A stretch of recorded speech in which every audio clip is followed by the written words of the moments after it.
lose nowhere. Them all lose nowhere. What can I say?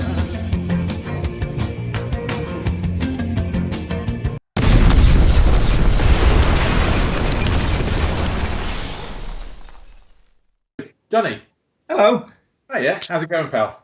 Yeah, not bad, with all the usual rubbish that's going around in Rona world, But so, how's your week been, Paul? Or just recently, have you been? Yeah, been all right. Yeah, it was a little bit Groundhog Day, but yeah, it's been all right, Yeah, mate. Yeah, just yeah, same old, you know. yeah. They're trying to put the carrot in front of us, saying we're going to open things at this date and that date.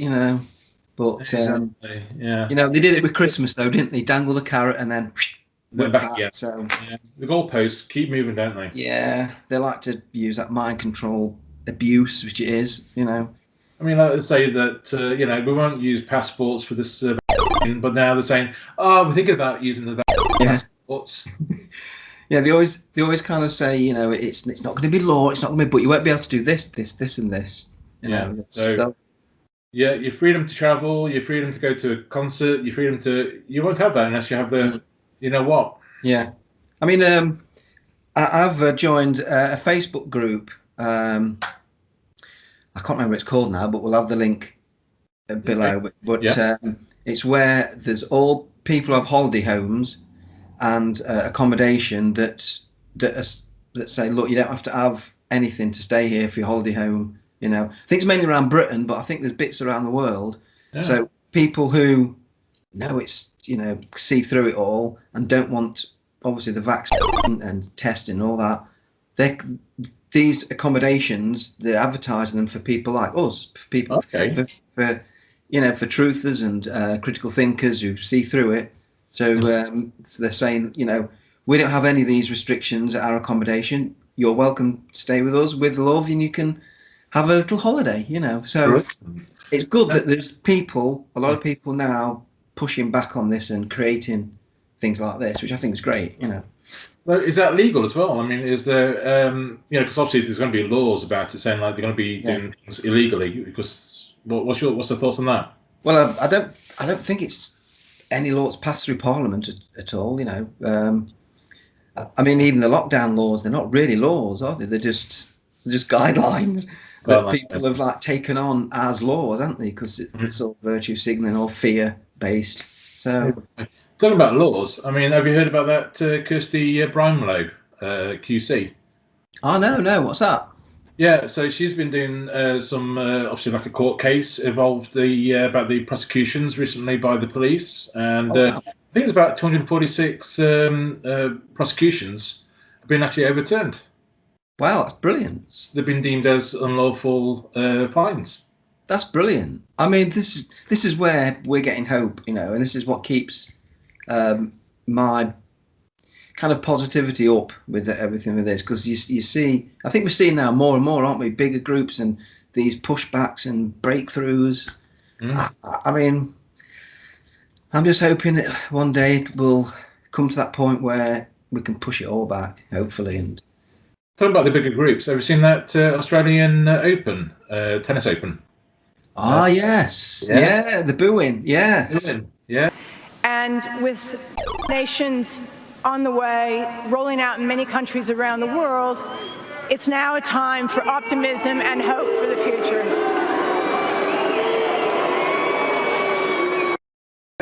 Amazing. So, I mean, it just shows you, doesn't it? I mean, big crowds are actually saying, like, hang on a second. Yeah. We'd have to agree. But you've got the authorities saying, pushing the party line again. I think the deputy, Michael McCormack, I think his name is, he said that he doesn't like booing in any of these events. And anyway, is the only way we're going to get a country back is if we if we get back to normal. Pushing that line again. Get it done. Yeah, it shows the desperation that's happening. They have to keep pushing this. Look, if you want out of lockdown, exactly. And it's you're being un-Australian by booing. Now stop it. Yeah. I mean, apparently a couple of weeks ago they went in. I think state of Victoria in Australia. They went into a snap 5-day lockdown because I think a new outbreak happened there apparently. And but they went into lockdown, and then apparently the virus didn't spread at all.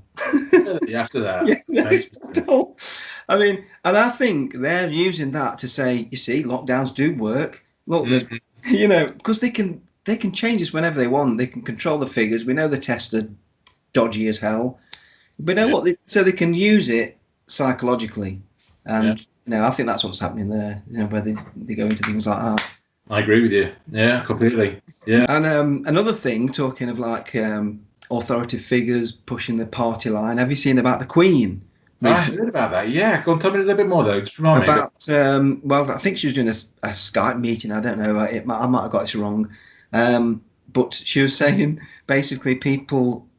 I mean, the newspaper I read it in called it her subjects, saying to her subjects that if you don't, you know, it's selfish if you don't vaccinate, because, you know, she's really pushing, you know, the nation, you know, the Queen. They've even wheeled the Queen in now with it, you know, Queen telling us we're selfish. Yeah, interesting. Is she not like one of the main owner of the land of the world? Yeah. That's not selfish, is it? No, of course not. You know, all these people starving in her own country, and she's like on a big throne, you know, £1 million hat, you know. And she's there, yeah. But you're selfish if you don't. For doing your own research and deciding you don't want the vaccine yourself, you and your family. You know, that's selfish. Exactly. It's crazy, isn't it? But I mean, I know Prince Philip's in hospital, isn't he? I know I'll say Prince Philip's in hospital. They keep saying not COVID related, but you know, they're probably finding a way. How can we make this COVID related? Who knows? Yeah, but Prince Charles apparently he went to see his dad, visiting like hundreds of miles to get to see his dad. Yeah. One rule for one, eh? It just shows it's just theatre, you know. Really, it does. You know. And I know the Queen was saying another thing. She said was that she said she's taken the vaccine. She's like suggesting to it. I mean, the way she's saying it didn't hurt, obviously. And she said that she feels protected which is funny because like I know like Johns Hopkins Society and the World Health Organization, others have said that it doesn't protect you from COVID because you need more vaccines because of these new strains. It doesn't protect you. You know, you still need to wear your mask. So she's you know, lying basically. And that's if you go with the narrative of how COVID is. You know, that it is this real thing that's making everyone ill, and you know, so she's telling everyone, you know, you will be protected with a vaccine. I mean, that's quite irresponsible, really. You know. Absolutely. I mean, and especially now that the flu is gone. Yeah, that's another thing, isn't it? Yeah. I mean, where's it gone? Yeah. I mean, apparently, the last 7 weeks, when I had one case of influenza, apparently. Yeah. Well, it might be because of like the lockdown rules, you know, when no one's going out and you know, everyone's being sanitizer. Well, COVID cases do go up still, so. So the thing that they're using to protect from COVID doesn't protect them from COVID, but hey, the flu's gone. Flu's gone. And people are buying that. People are just, you know, saying, "Oh yeah, that makes sense. Yeah, not looking into it, and we'll go with that." The Sun says that, so you know, BBC say it, so you know. But it's ridiculous, you know. But you know, I mean, I'm sure you agree that highly likely is they've just re-diagnosed flu as COVID. It's all there, isn't it? But this is the world we live in at the moment, Paul. Yeah. But if you're a rugby player, you can do what you want. You can actually go out and play rugby if you're a professional. Yes. Yeah, exactly. It's I mean, how is that possible? I mean, they can hug each other on the pitch, but I can't go out and hug loved ones that I wanted to see a long time ago. I mean, it's same with going back to in Australia, in Victoria, where they had this 5-day lockdown, like quick lockdown thing. The Victorian Open tennis could still go ahead. Yeah. So you know, obviously there's no spectators, but all these tennis players, all the officials, all the people, they're fine. You know, you could don't affect them if there's a lot of if people are invested enough into it. These influential people invest too much into it. That can go ahead. If it's got money, if it brings money in, it can go ahead. Go ahead. Yeah, it's fine. And you know, it's so obvious, though, isn't it, Paul? It's so obvious. You know, it all makes sense if you're if you think about it logically, but the BBC and other mainstream news will try and twist it to make you think another way. But we see that, don't we? We see through it.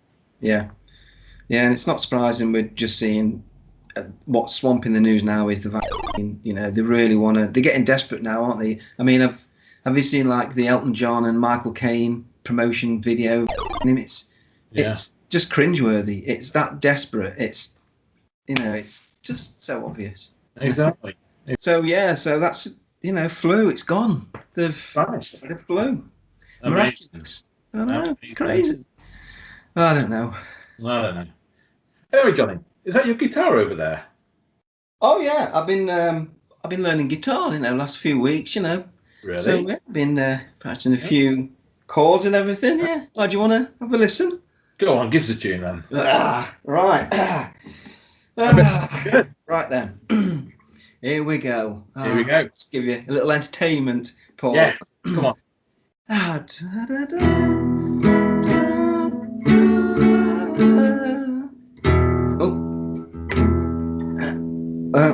Hang on. Yeah, we'll just leave it there, I think. I think we're better. Yeah. Yeah. A bit more practice, I think. Bit more.